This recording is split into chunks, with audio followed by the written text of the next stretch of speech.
Animal Rescue PH, mini vlog number 5. All rescue dogs have their own stories. Is his story.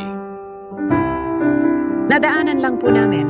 Sana po may makapansin at mag-rescue sa dog na to. Please help this dog. Baka meron pwede niyang pagstayan for temporary shelter. Kinakawag niya na yung buntot niya sa akin pangalawang araw pa lang namin na nagkita. Let's give this dog a chance to live. Patulong na lang po ma-rescue. Di na po siya nakakatayo nang makita namin tapos pinakain. Namin ng 2 araw kahit paano. Nakatayo na siya ngaon butot balat na po siya at nanghihina na sa kapayatan sana. Pumaagapan at mabigyan siya ng second chance na mabuhay.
Nang ma-rescue si Pais naman ni Ma-Rescue PH, ay dinalagad ito sa bed upang mapagamot ang kanyang mga sakit. Pagkatapos ng mahabang gamutan, may kita naman ngayon sa katawan ni Pius na malaki na talaga ang pinagbago niya. Si Pius ngayon ay may malusog na pangangatawan, masigla at matakaw na kumain.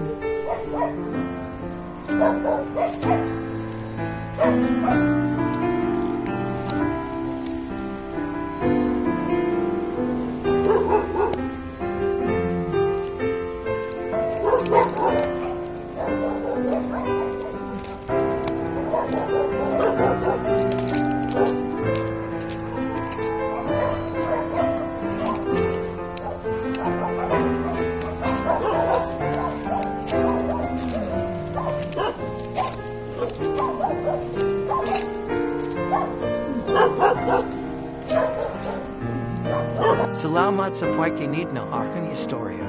Love, Paris.